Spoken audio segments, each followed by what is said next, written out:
Hello commandos, welcome to Biomentors classes online.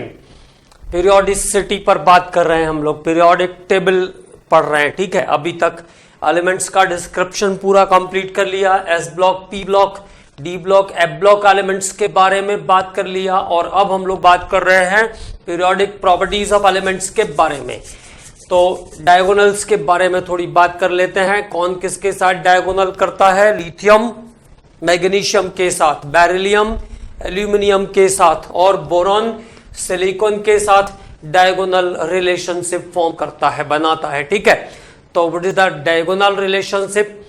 Certain elements of second period are diagonally similar in their physical and chemical properties with the element of third period. This relationship is called diagonal relationship. इस संबंध को हम कहते हैं विकर्ण संबंध। उसके बाद हम लोगों ने बात किया एटॉमिक साइज के बारे में। तो मैंने आपको बताया two different factors are there for atomic size, that is nuclear charge and shielding or screening effect. तो nuclear charge is what? It is directly known as number of protons present in the nucleus. Nucleus में जितने proton हैं वो nuclear charge को show करेंगे। ठीक है, तो न्यूक्लियर चार्ज जितना ज्यादा होगा, higher the nuclear charge smaller the size because of higher the attraction force. Okay, इसके बाद शील्डिंग इफेक्ट या screening effect in atoms of higher atomic number. In atoms of higher atomic number the electron present in the innermost orbits, the electron present in the innermost orbits which causes the repulsion for the valence shell electron and it work as a screen between nucleus and electron of outermost orbit। ठीक है, जिसमें जो mid side वाले orbit में electron है, बीच के orbit के अंदर जो इलेक्ट्रॉन है वो बैलेंस इलेक्ट्रॉन को क्या करते हैं, बाहर के इलेक्ट्रॉन को क्या करते हैं, रिपल करते हैं। और इस रिपल्शन फोर्स के कारण जो न्यूक्लियस का अट्रैक्शन फोर्स है बाहर के सेल के इलेक्ट्रॉन पर, दो फैक्टर बताए थे मैंने आपको। एक तो डिस्टेंस बढ़ गया तो अट्रैक्शन फोर्स कम हो जाएगा, more the distance less the attraction force. दूसरी बात क्या हुई कि मिड साइड के जो मिडिल ऑर्बिट में इलेक्ट्रॉन है वो भी बाहर के ऑर्बिट के इलेक्ट्रॉन को रिपल करते हैं और इस रिपल्शन फोर्स के कारण भी nuclear attraction force, innermost nuclear attraction force valence shell के इलेक्ट्रॉन या आउटर मोस्ट ऑर्बिट के इलेक्ट्रॉन पर कम हो जाता है। ठीक है, and the innermost electrons are work as a screen between nucleus and electron of outermost orbit and this is known as screening or shielding effect। इसको हम screening या shielding effect कहते हैं, आवरण या परिरक्षण प्रभाव कहते हैं इसको हम, जब कि बीच के ऑर्बिट कक्षाओं में उपस्थित इलेक्ट्रॉन बाहर के कक्षाओं में उपस्थित इलेक्ट्रॉनों को प्रतिकर्षित करते हैं। ठीक है, तो आकर्षण बल कम होता है, इसको शील्डिंग इफेक्ट या स्क्रीनिंग इफेक्ट कहते हैं। तो इफेक्टिव न्यूक्लियर चार्ज निकालने के लिए हम क्या करते हैं? Effective nuclear charge is the number of proton, charge of protons minus charge of proton minus constant of screening effect. दोनों के डिफरेंस से हम क्या निकाल लेते हैं? Effective nuclear charge. तो जब तक इफेक्टिव न्यूक्लियर चार्ज डोमिनेट करेगा तब तक साइज बढ़ेगा। इफेक्टिव न्यूक्लियर चार्ज और सिग्मा का मैग्नीट्यूड जहां पर बराबर होगा, मतलब स्क्रीनिंग इफेक्ट का मैग्नीट्यूड जहां पर बराबर होगा वहां पर साइज कांस्टेंट रहेगा और जहां पर स्क्रीनिंग इफेक्ट बढ़ेगा as compare to effective nuclear charge वहां पर साइज बड़ा हो जाएगा। ठीक है, in normal case, in case of s block and p block the atomic size decreases left to right in the period और अक्रॉस द पीरियड। तो period में जाने पर एटॉमिक साइज कम होता है, डिक्रीज होता है। ठीक है, क्योंकि nuclear charge, effective nuclear charge continuous बढ़ता है, इधर पे स्क्रीनिंग इफेक्ट का फैक्टर उतना काम नहीं करता है। ठीक है, और जब हम ग्रुप की बात करते हैं, up to down in the group जाते हैं, तो हर बार पीरियड के चेंज होने पर एक नया ऑर्बिट ऐड होते जाएगा। तो ऑर्बिट के नए ऑर्बिट के ऐड होने पर न्यूक्लियस और बाहर के ऑर्बिट के बीच जो डिस्टेंस है वो बढ़ेगा, स्क्रीनिंग इफेक्ट भी बढ़ेगा और दोनों फैक्टर के कारण जो साइज है वो ग्रुप में अप टू डाउन जाने पर एक्सपेंड होते जाएगा। मतलब परमाणु आकार वर्ग में ऊपर से नीचे जाने पर लगातार बढ़ता है, कॉन्टिन्यूअस इंक्रीज होता है, ठीक है। जबकि पीरियड में साइज छोटा होगा। It is about S block and p block element. तो यहां तक हम लोगों ने बात कर लिया था कंप्लीट, ठीक है। उसके बाद हम लोग बात कर रहे थे रेडियस के बारे में। तो रेडियस में हमने आपको क्या क्या बता दिया था, एटॉमिक रेडियस के बारे में हमने बात किया। The distance from nucleus to outermost orbit, distance from nucleus to outermost orbit, नाभिक से बाह्य कोश के बीच की दूरी, नाभिक से बाह्य कोश के बीच की दूरी क्या कहलाती है, एटॉमिक रेडियस, परमाणु त्रिज्या कहलाती है, स्क्वाड एटॉमिक रेडियस। उसके बाद हमने बात किया था कोवेलेंट रेडियस के बारे में। तो कोवेलेंट रेडियस क्या है, जैसे दो एटम अगर सिंगल कोवेलेंट बॉन्ड से जुड़े हुए हैं, two similar atoms are concerned with single covalent bond, जैसे दो क्लोरीन, तो डिस्टेंस इनके न्यूक्लियाई के बीच का जो भी होगा x/y सेंटीमीटर, उसका half of the distance is called covalent radius. तो half of the distance between nuclei of two nearest atom, half of the distance between nuclei of two similar nearest atom is called covalent radius। तो इस distance को हम कहते हैं covalent radius. जैसा मैंने आपको एग्जांपल बताया था, फॉर एग्जांपल दो क्लोरीन के बीच का जो डिस्टेंस है 1.98 आर्मस्ट्रांग है ये बॉन्ड लेंथ। तो 1.98 को जब 2 से डिवाइड करेंगे तो 0.99 Armstrong is the covalent radius for chlorine. ये क्लोरीन के लिए कोवेलेंट रेडियस की वैल्यू आ जाएगी। जैसे दो कार्बन अगर सिंगल कोवेलेंट बॉन्ड से जुड़े हुए हैं, two carbon with single covalent bond, तो this bond length, this distance is 1.54 angstrom. कितना है ये डिस्टेंस, 1.54 आर्मस्ट्रांग।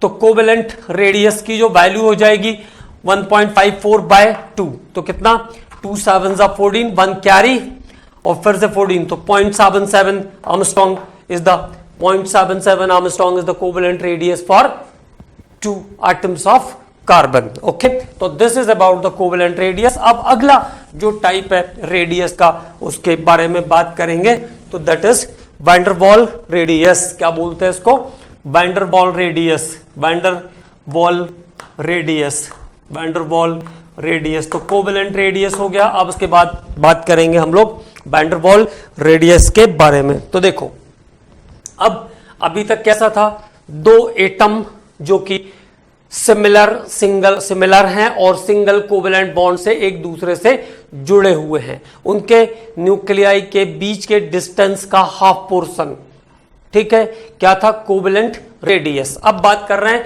एक अगले एग्जाम्पल के बारे में। It is about the van der Waals radius. तो two atoms present in two nearest molecule, दो एटम जो कि दो अलग अलग मॉलिक्यूल में प्रेजेंट हैं, इन टू डिफरेंट मॉलिक्यूल। जैसे मैंने कहा ये क्लोरीन का एक मॉलिक्यूल और ये क्लोरीन का दूसरा molecule, there is two different molecules of chlorine. How to define the van der Waals radius. Van der Waals radius को कैसे डिफाइन करते हैं, दो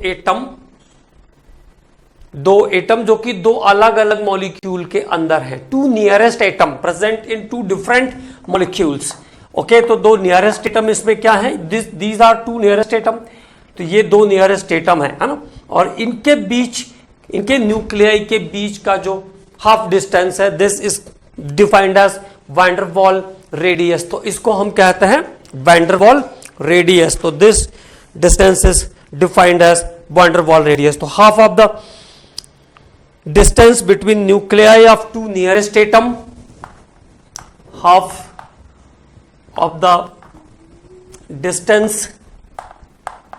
half of the distance between nuclei of two nearest atom, half of the distance between nuclei of two nearest atom, half of the distance between nuclei of two nearest atom present in two different molecules, present in two different molecules, present in two different molecules is called van der Waal radius, is called van der Waal radius। तो दो अलग अलग अणुओं में, दो निकटतम परमाणुओं के नाभिकों के बीच की दूरी की आधी लंबाई, दो अलग अलग अणुओं में दो निकटतम परमाणुओं के नाभिकों के बीच की दूरी की आधी लंबाई क्या कहलाती है? वैन डर वाल त्रिज्या कहलाती है, called van der Waals radius. Okay, तो this is about the van der Waals radius. Covalent radius, दोनों जो एटम है हमारे वो एक ही मॉलिक्यूल के अंदर हैं, ठीक है, लाइक Cl, ठीक। तो इस डिस्टेंस के हाफ पोर्शन को हमने क्या डिफाइन किया? Covalent radius. अब दो अलग अलग मॉलिक्यूल में दो नियरेस्ट एटम के न्यूक्लियाई के बीच जो डिस्टेंस है उसका हाफ डिस्टेंस, उसको हम क्या कहते हैं? Van der Waals radius. तो this is about the definition of different type of radii, covalent radius, van der Waals radius. Okay, अब हम लोग बात करेंगे, एक एग्जांपल लिख ले लें इसमें। तो दो नियरेस्ट जो अलग अलग मॉलिक्यूल्स की सिचुएशन है, अलग अलग मॉलिक्यूल में अगर हम क्लोरीन की ही बात करें तो जो क्लोरीन के बीच का डिस्टेंस है अलग अलग मॉलिक्यूल्स में, दिस इज 3.6 आर्मस्ट्रॉन्ग, ठीक है। दो क्लोरीन अगर अलग अलग मॉलिक्यूल में है तो उनके बीच का डिस्टेंस कितना है? 3.6 आर्मस्ट्रॉन्ग इज द डिस्टेंस। तो वैन डर वाल रेडियस की वैल्यू क्या हो जाएगी? वैन डर वाल रेडियस की वैल्यू कितनी हो जाएगी? क्लोरीन के 3.6 angstrom by 2, half of the distance. तो डिस्टेंस कितना है? The major distance is 3.6 angstrom. 3.6 angstrom को हमने अगर 2 से डिवाइड कर दिया तो कितना आ जाएगा? ये 2 1 2, कितना आ गया? 2 8 16। ओके, तो 1.8 Armstrong is the van der Waals radius for chlorine. Chlorine के लिए वैन डर वाल रेडियस की वैल्यू कितनी है? 1.8 आर्मस्ट्रॉन्ग है, ठीक है। तो डायग्रामेटिकली इन चीजों को ध्यान रखने की कोशिश करना है कि हमने कब वैन डर वाल की क्या कंडीशन है, वैन डर वाल की क्या कंडीशन है कोवेलेंट रेडियस की, ठीक है। अब उसके बाद हम बात करते हैं अगले टॉपिक पर। तो आयोनिक रेडियस, तो आयोनिक रेडियस हिंदी में इसको कहेंगे आयोनिक त्रिज्या। तो ions are of two types, that is cation and anion, ठीक है। That is cation and anion, धन आयन और ऋण आयन, दो प्रकार के आयन होते हैं। अब आयोनिक रेडियस का मतलब है किसी भी, जैसे कोई एटम है वो कैटायन के फॉर्म में कन्वर्ट हो गया है, तो the distance from nucleus to outermost orbit of cation is called cationic radius. The distance from nucleus to outermost orbit of anion is called anionic radius, ठीक। तो हम बात करते हैं पहले अब अगले हिस्से पर, ionic radius. Ionic radius, distance from nucleus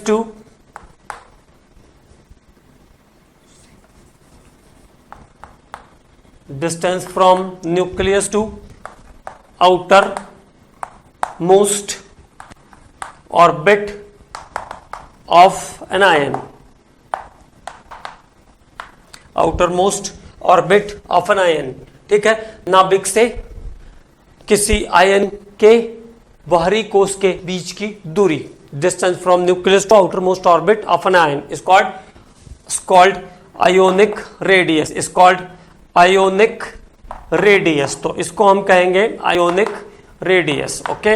अब आयंस कितने टाइप के होते हैं? 2 टाइप के। तो नंबर 1 कैटायंस, खैर डेफिनेशन का कोई काम नहीं है, क्वेश्चंस के काम है, तो हम लोग क्वेश्चन पे बात करेंगे, लेकिन अब चूंकि लिख लीजिए।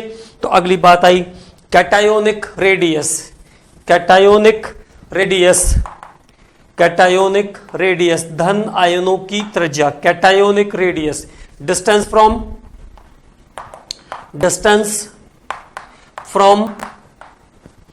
Nucleus to outer most orbit of cation, outermost orbit of cation।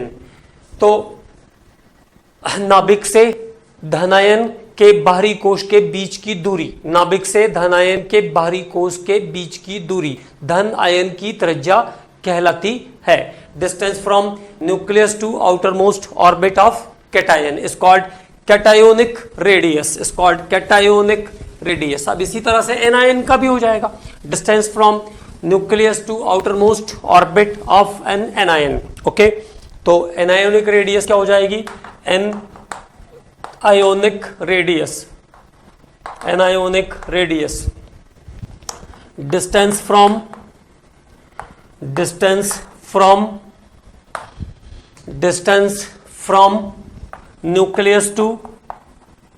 nucleus to outermost orbit of an ion। Okay, तो नाभिक से ऋण आयन के बाहरी कोश के बीच की दूरी, नाभिक से ऋण आयन के बाहरी कोश के बीच की दूरी ऋण आयोनिक त्रिज्या कहलाएगी। ओके, तो खैर डेफिनेशन का कोई वैल्यू नहीं है, बस आपको ये ध्यान रखना है कि किसी भी एटम के, किसी भी न्यूक्लियस से लेकर के आयन के आउटर मोस्ट ऑर्बिट के बीच का जो डिस्टेंस होगा उसे हम कहेंगे आयोनिक रेडियस। अब थोड़ी सी बात यहाँ पे समझते हैं, फिर इसको हम लोग सॉल्व करना सीखते हैं। ये कॉम्पिटिटिव एग्जाम्स के हिसाब से बहुत ही इंपॉर्टेंट टॉपिक है, इस पे हर बार कुछ ना कुछ तो जरूर क्वेश्चन इस पे आता है, तो this is one of the important topic. Okay, तो देखो जैसे आपसे बोला sodium and sodium plus, compare the radius of sodium and sodium plus. तो सोडियम और सोडियम प्लस के परमाणु त्रिज्या की तुलना करो, कौन बड़ा होगा कौन छोटा होगा ये ढूंढना है। Which one is the large and which one is the smaller. Okay, तो देखो सोडियम एटॉमिक नंबर 11 और एटॉमिक वेट 23, जब आप इसको डिस्ट्रीब्यूट करोगे तो 281 में डिस्ट्रीब्यूट होगा। नाउ सोडियम प्लस, तो जैसे ही आपने सोडियम प्लस कहा it means there is loss of 1 electron, the configuration is 2-8, but the number of protons are 11, है ना, वो यहीं से रहेगा। न्यूट्रॉन, तो प्रोटॉन कितने 11, न्यूट्रॉन कितने 12 और इलेक्ट्रॉन का नंबर कितना हो गया है यहाँ पे 10। And here proton is 11, electron is 11 and neutron is 12। Okay, बात क्लियर? तो देखो 11 protons are there in the nucleus, 11 proton nucleus में है, 1 2 3 एग्जिस्टिंग ऑर्बिट है इसके पास 281 अकॉर्डिंग टू द रूल 281, तो 3 orbit is there. Okay, in case of sodium plus 11 protons are there in the nucleus and only 2 is there, 2 existing orbit is there, 2-8 only 2 existing orbit is in sodium plus। तो अब आपको अंदाज लगा किसका size छोटा होगा। देखो number of orbits are 3 in sodium atom, sodium atom में कुल ऑर्बिट कितने हैं 3, 281। Okay, and 11 electrons are present in the nucleus और 11 इलेक्ट्रॉन इसके न्यूक्लियस में उपस्थित हैं जो कि 11 प्रोटॉन को अट्रैक्ट कर रहे हैं। 11 electrons are present in the nucleus which attract the 11 electrons. Okay, अब आगे सोडियम प्लस की जब आप बात करोगे तो there is only 2 existing orbit, केवल 2 ही ऑर्बिट है इसके पास, 2 existing orbit is there, only 2 existing orbit in sodium plus and 11 electrons are the nucleus to attract total 10 electron.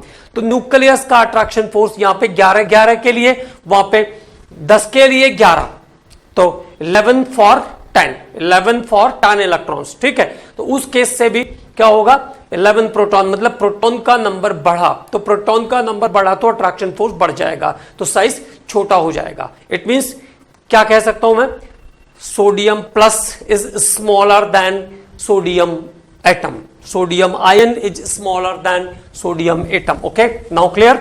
Sodium ion is smaller than sodium atom, sodium plus is smaller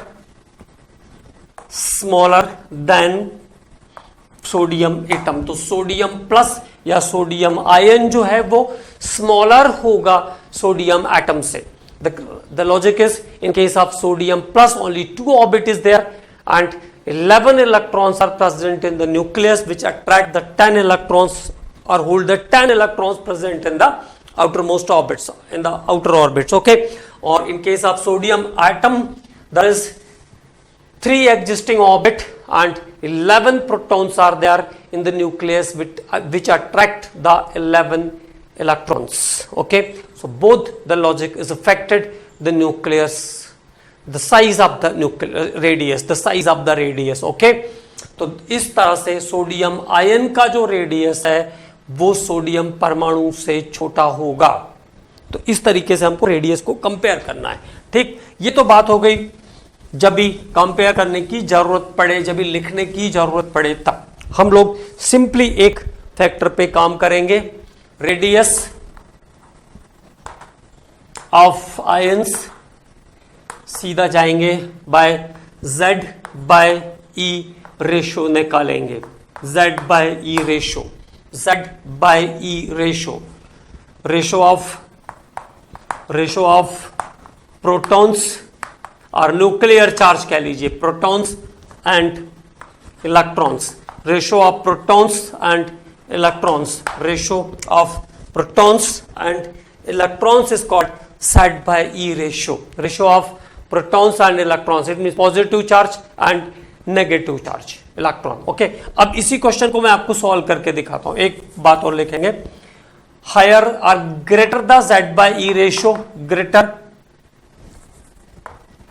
greater the Z by E ratio, greater the Z by E ratio, Z by E ratio जितना ज्यादा होगा, greater the Z by E ratio, smaller the size, smaller the size, smaller the size. Okay, तो ये एक concept आप ध्यान रख लो, greater the Z by E ratio, smaller the size, Z by E ratio जितना ज्यादा होगा साइज उतना छोटा होगा। अब इसी क्वेश्चन को मैं आपको इस फॉर्मूले से सॉल्व करके दिखाता हूं।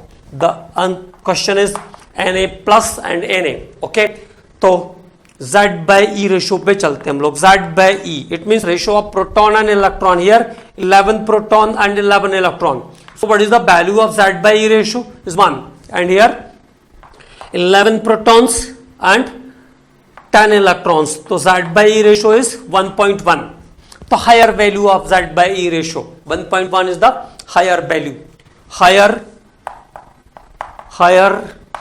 Z by E ratio, higher Z by E ratio, smaller size. Okay, तो compare now, it is finally compared। तो हर बार आपको क्या करना है, Z by E ratio पे जाना है और वहां से आपको अपने क्वेश्चन को सॉल्व कर लेना है। ठीक है, क्योंकि बहुत ही कॉमन है और लगभग मैंने कहा कि हर बार क्वेश्चन आता है, तो आप इसको बहुत ही केयरफुली भी काम आपको करना है। ठीक है, और मैंने आपको पहले ही बता दिया है कि जो बेसिक यूनिट है हमारे उनको पहले हमें होल्ड करना है। उनसे एक तो पहली बात ये ध्यान रखना है कि इनसे आने वाला कोई भी क्वेश्चन हमारा गलत नहीं होना चाहिए।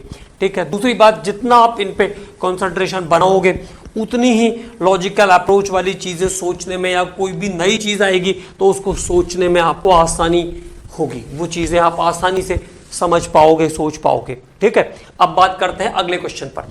तो क्लोरीन और chlorine minus, chlorine and chlorine minus, compare size,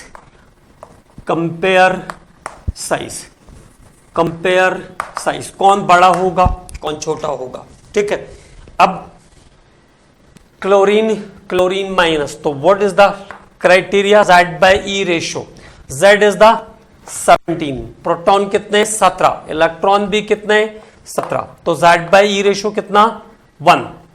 okay, in chlorine minus number of protons is 17, number of proton is 17, number of electron is 18। ठीक है, तो नंबर ऑफ इलेक्ट्रॉन कितना आ गया, क्लोरीन में 18 आ गया, मतलब Z बाय E रेशो की value 1 से थोड़ी कम हो जाएगी, है ना। Z बाय E की वैल्यू जो है वो कितनी हो गई, 0.94, दिस इज 0.94। ठीक है, अब बड़ी वैल्यू किसके लिए है, क्लोरीन के लिए, greater the value smaller the radius. Clear, तो Cl atom, chlorine atom,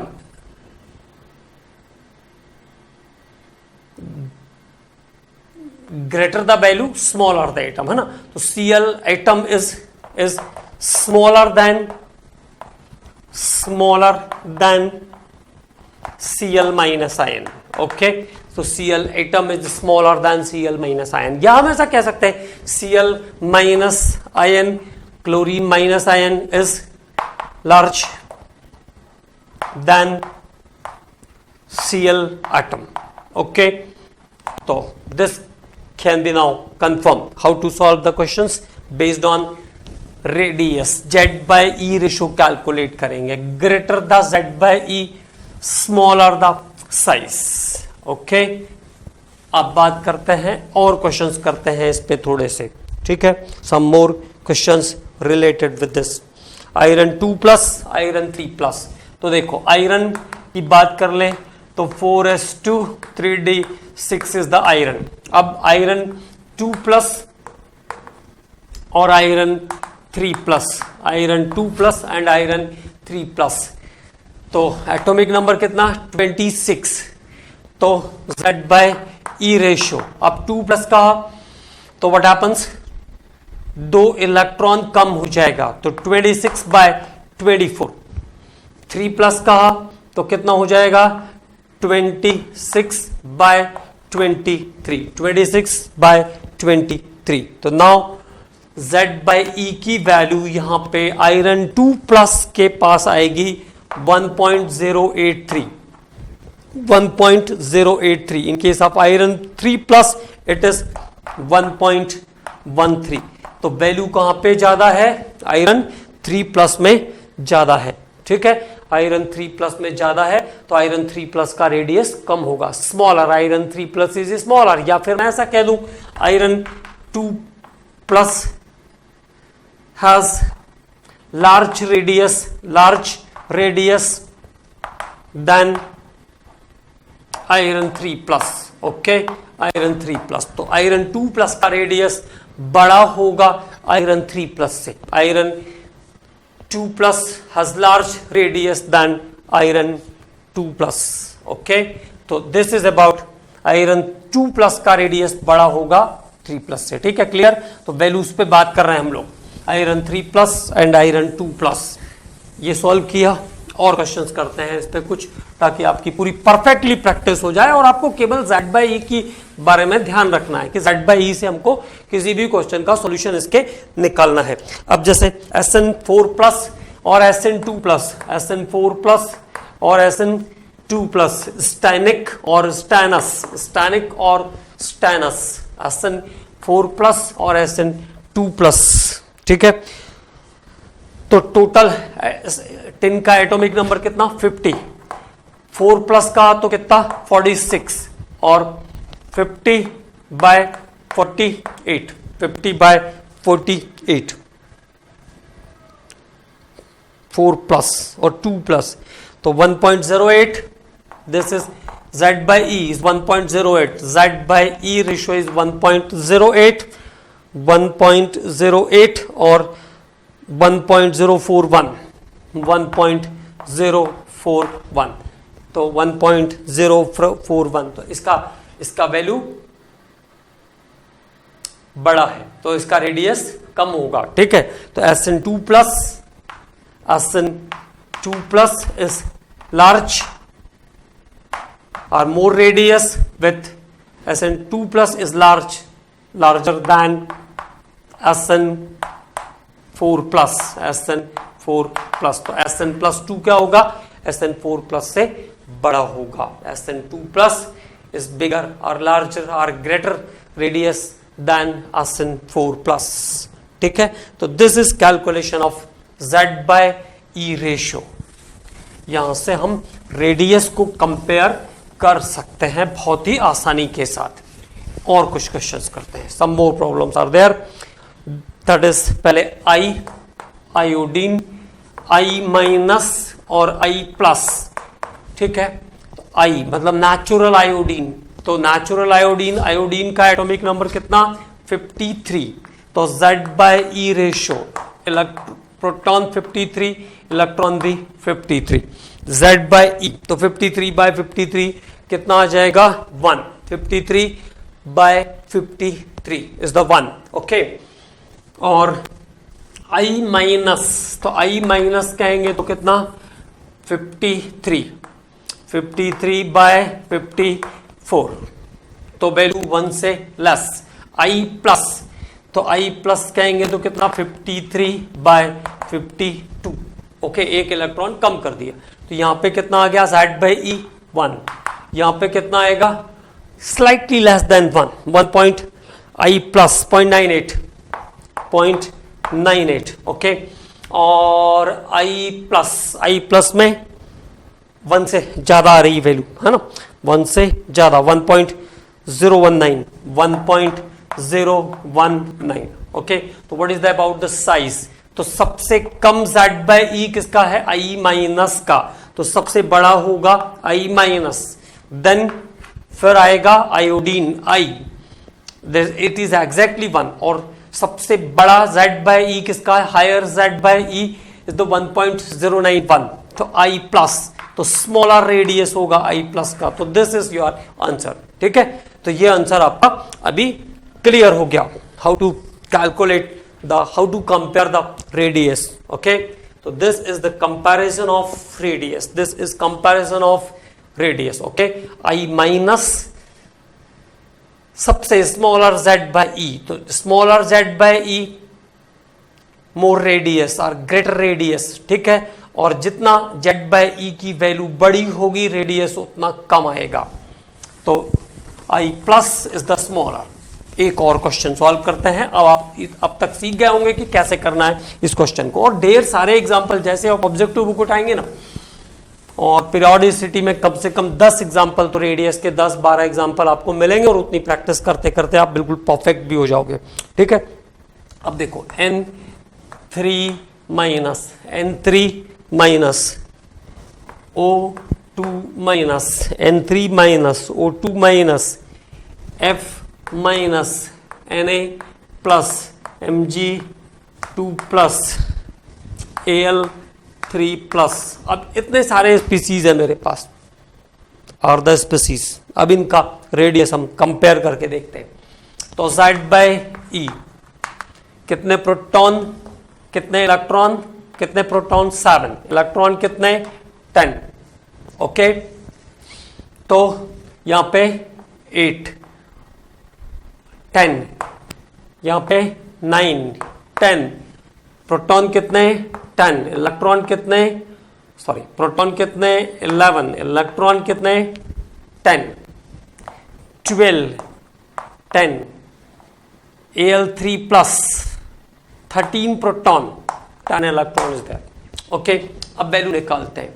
Z by E ratio, now here it is 0.7, it is 0.8, it is 0.9, it is 1.1, it is 1.2, it is 1.3, okay। how to compare, higher the value of Z by E, Z by E की value जितनी ज्यादा होगी, Z by E की value जितनी बढ़ेगी, radius उतना कम होता जाएगा, ठीक। तो बिल्कुल सीधा सीधा अरेंज्ड है। Al3 प्लस का सबसे स्मॉलर रेडियस होगा, मतलब N3 minus is greater than O2 minus is greater than F minus is greater than Na plus is greater than Mg2 plus is greater than Al3 plus, ठीक है। इसमें से सबसे छोटा रेडियस किसका होगा, Al3 प्लस का। तो ऐसे भी ध्यान रखेंगे, अगर बहुत ही सिंपल स्पीसीज है जैसे ये, ओके, तो जहां पे प्रोटॉन ज्यादा होगा, इलेक्ट्रॉन सब में कितने, in all the 10 electrons are there, 10 electrons are there, और सबसे ज्यादा प्रोटॉन किसमें है, Al3 प्लस में, इन केस ऑफ Al3 प्लस। तो more the number of proton smaller the radius, ऐसा भी कह सकते हैं, ठीक। But the finally calculation by Z by E ratio, और Z बाय E रेशियो की वैल्यू जितनी ज्यादा होगी, रेडियस उतना कम होगा, ये पॉइंट आपको रिमेंबर करके रखना है, ठीक। तो this is about the comparison of radius. अब रेडियस के कंपैरिजन के बाद अगली प्रॉपर्टी शुरू करेंगे हम लोग, ठीक है। मोस्ट ऑफ द पोर्शन हम लोगों ने कवर कर लिया है इस यूनिट का, कुछ छोटे छोटे टॉपिक्स बचे हुए हैं, but these are very important, है ना। ये सभी टॉपिक्स बहुत इंपॉर्टेंट है। देखिए किसी भी यूनिट के अंदर, जैसे इस यूनिट के अंदर कुछ पोर्शन ऐसा है जो हिस्टोरिकल है तो उसको हमको थोड़ी देर बार पढ़ के उसको ध्यान रखना है। कुछ ऐसा हिस्सा है जिसको आपको जबरदस्ती याद ही करना पड़ेगा, जैसे पीरियोडिक टेबल है, एटॉमिक नंबर है, इसके बाद एस ब्लॉक में कौन सा एलिमेंट है, पी ब्लॉक में क्या है, तो उसको आपको एक तरह से कह दिया जाए तो रटना है, ठीक है। और तीसरी बात जो आई वो ये कि अब इधर का जो हिस्सा है वो आपको लॉजिकली सब समझना है कि कहाँ पे कैसे हुई। तो all the three things are there, तीनों चीजें इन्वॉल्व हो रही, मतलब हमको चीजों को सोचना भी है, याद भी करना है और फिर समझने की कोशिश भी करना है कि कहाँ पर क्या हो रहा है। और आई थिंक ये सभी सब्जेक्ट में रहता है, ठीक है ना। जैसे मैथ्स ही है तो मैथ्स में फॉर्मूले तो आपको याद करने ही पड़ेंगे ना, अगर आपको फॉर्मूले याद नहीं होंगे तो आप क्वेश्चन थोड़ी कर पाओगे, ठीक। तो ऐसा तो हम नहीं कह सकते कि मैथ्स में रटना नहीं पड़ता है, मैथ्स में भी याद करना पड़ता है चीजें, फॉर्मूले तो हमको रटने ही पड़ते हैं, ठीक है ना। तो इसी तरीके से ये सब चीजें ध्यान रखनी है कि कहाँ पे किस चीज को कैसे कैसे वर्कआउट करना है। जैसे मैंने कहा कि रेडियस पे आपको फाइनल वर्कआउट करना है, आपको पता होना चाहिए कैसे निकलता है, क्योंकि यहाँ पे क्वेश्चन आता है। तो जहां जहां से हमारे क्वेश्चंस आते हैं, बहुत इंपॉर्टेंट बात ये रहती कि बहुत बार ये रहता है कि हमको ये पता नहीं चलता कि क्या पढ़ना है और क्या नहीं पढ़ना है, क्योंकि जो यूनिट्स हैं वो इतने बड़े हैं कि अगर एक यूनिट में मैं 30, 35, 40, 50 लेक्चर भी लेता रहूंगा तो वो लगेगा अभी खत्म नहीं हुआ है, एंड नेवर एंडलेस है ना। बट हमको ये सोचना पड़ता है कि ये चीज यहां पे आकर के अब सफिशियंट है, खत्म नहीं हो सकता। बस ये सोचना है कि यहां तक आने पर ये सफिशियंट है, अब मेरे बच्चे के सारे प्रॉब्लम्स बन जाएंगे, ठीक है ना, वो सारे प्रॉब्लम्स कर लेगा। तो ये चीजें सोचनी पड़ती है, ठीक है। तो इस तरीके से चीजों को, इस तरीके से सब्जेक्ट को आपको प्रिपेयर करना है, ठीक है। अब बात करते हैं हम लोग अगले टॉपिक पर, that is ionization energy. Ionization energy, ionization energy, Hindi में इसको कहते हैं आयोनन ऊर्जा, आयोनाइजेशन एनर्जी। तो साइज को कंपेयर करने के बाद अब हम बात करेंगे अगले इंपॉर्टेंट टॉपिक पर, and that topic is ionization energy. तो देखो, बिल्कुल पहले हमको क्या करना है, मैं हमेशा आपसे कहता हूं कि बहुत सारा टेक्निकल चीजों पर नहीं जाना है, बस पहले ये सोचना आयोनाइजेशन एनर्जी मतलब किसी एटम से इलेक्ट्रॉन निकालने के लिए। तो नॉर्मली इलेक्ट्रॉन कहां से निकलेगा, from the valence shell, amount of energy required to remove the electron from valence shell of an atom. और कब गैस स्टेट में ले जाते हैं उसको, आप साइंटिफिकली भी बात करते हैं तो गैस स्टेट में ले जाएंगे। दो अगर मॉलिक्यूल है तो उसको एटम में कन्वर्ट करेंगे, अगर मॉलिक्यूल को एटम में कन्वर्ट करते हैं it is called isolated, isolated gaseous atom के बैलेंस सेल से इलेक्ट्रॉन निकालने के लिए जितनी एनर्जी कंज्यूम होगी उसको क्या कहेंगे, आयोनाइजेशन एनर्जी कहेंगे, ठीक है। बट हमको क्या ध्यान रखना है, amount of energy required to remove the electron called ionisation energy. तो लिखते हैं, चलिए, आयोनाइजेशन एनर्जी और ionisation enthalpy, it is also called ionisation enthalpy, आयनन ऊर्जा या आयनन विभव। The minimum amount of energy, the minimum amount of energy, minimum amount of energy required, minimum amount of energy required to remove the electron, minimum amount of energy required to remove the electron, minimum amount of energy required to remove the electron, from valence shell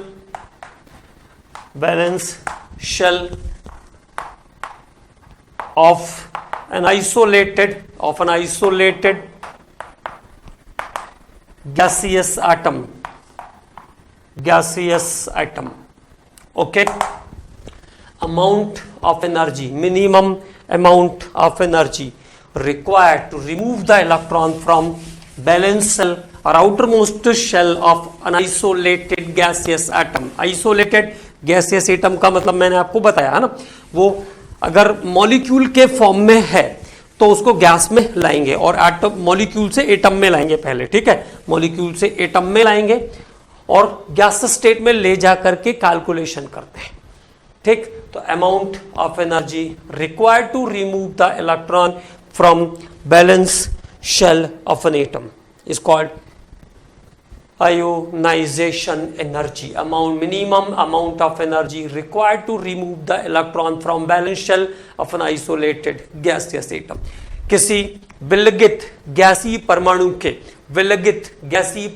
के संयोजकता कोश से electron उत्सर्जित करने के लिए आवश्यक न्यूनतम ऊर्जा आयनन ऊर्जा या आयनन विभव कहलाता है। तो गैसीय अवस्था में ले जाने के बाद, गैस स्टेट में ट्रांसफर करने के बाद बैलेंस सेल से इलेक्ट्रॉन निकालने के लिए जितना मिनिमम क्वांटिटी ऑफ एनर्जी चाहिए वो है आयोनाइजेशन एनर्जी। अब what are the important point related with the ionization energy? क्या इंपॉर्टेंट पॉइंट्स हैं आयोनाइजेशन एनर्जी से रिलेटेड, उस पर हम लोग बात करेंगे।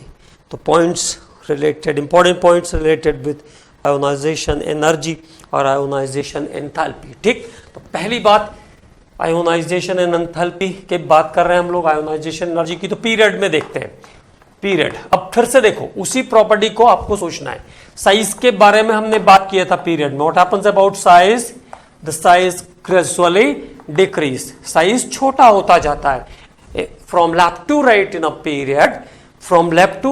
Period atomic size continuously decrease, size छोटा होता जाता है पीरियड में। और जब साइज छोटा होता जाएगा it means increase in attraction force, attraction force बढ़ेगा, और attraction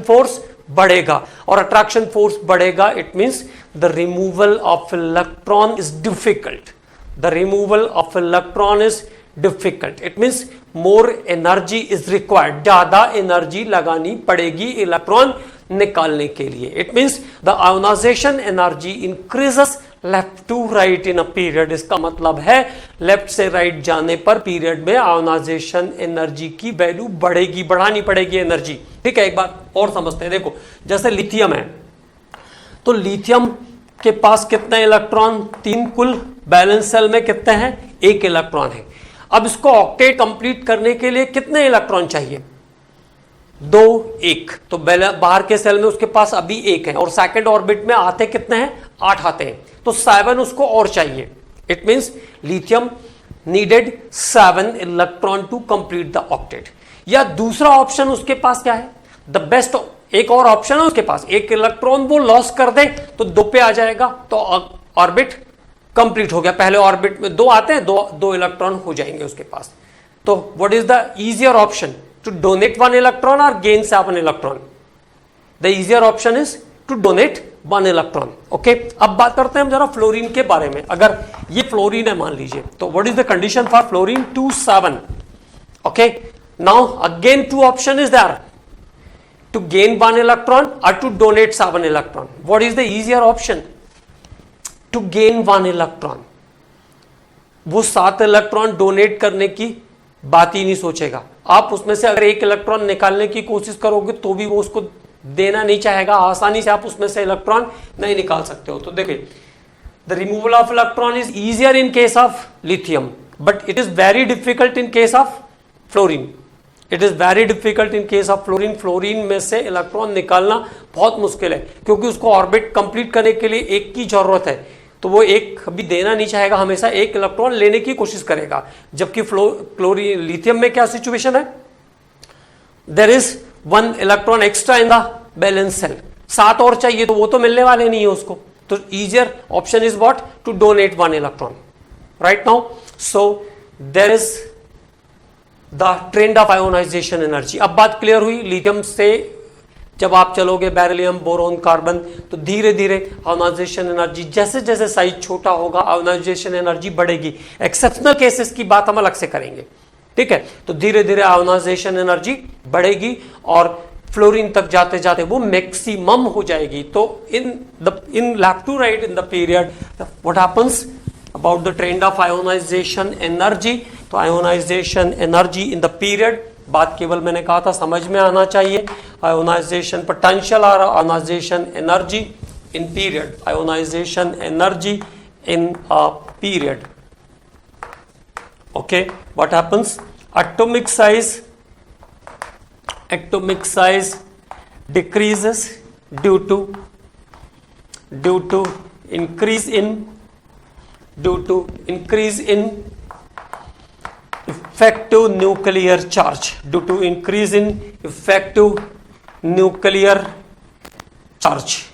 Atomic size decreases due to increase in effective nuclear charge. प्रभावकारी नाभिकीय आवेश के बढ़ने के कारण परमाणु आकार निरंतर घटता है। Atomic size decreases due to increase in effective nuclear charge. Hence attraction force is dominated. Attraction force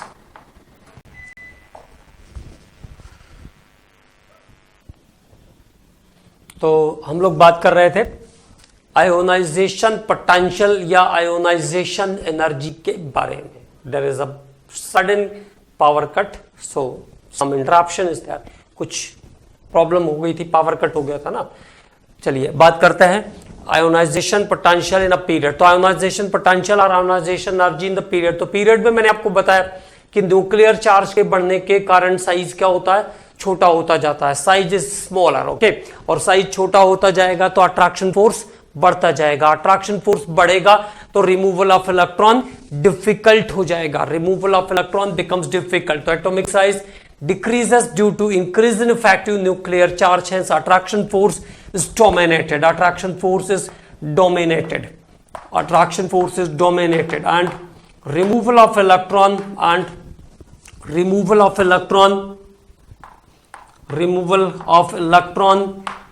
becomes difficult और इलेक्ट्रॉन निकालना मुश्किल हो जाएगा। Removal of electron become difficult, and ionization energy increases. Ionization energy increases left to right in the period. Left to right. Ionization energy increases left to right in the period. Okay तो period में left से right जाने पर ionization energy बढ़ेगी। ठीक, हमने आपसे कहा है कि एक्सेप्शनल ट्रेंड पर हम लोग अभी बात करेंगे, अभी हम लोग जनरल ट्रेंड पर बात कर रहे हैं।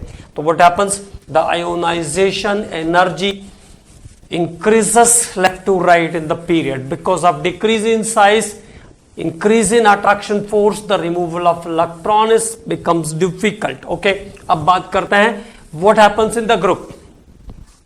तो what happens in the group, तो देखिए ग्रुप में बिल्कुल क्लियर, एक्सप्लेनेशन की जरूरत नहीं। नीचे जाएंगे तो साइज बड़ा होगा, साइज बड़ा होगा इट मींस अट्रैक्शन फोर्स कम होगा। Atomic size increase, attraction force decreases, और अट्रैक्शन फोर्स कम होगा तो removal of electron becomes easier. Removal of electron becomes easier. तो ionisation energy decreases, ionisation energy decreases up to down in the group, decreases up to down in the group, decreases up to down in the group. Ionization energy decreases up to down in the group because atomic size increases, atomic size increases due to decrease in magnitude of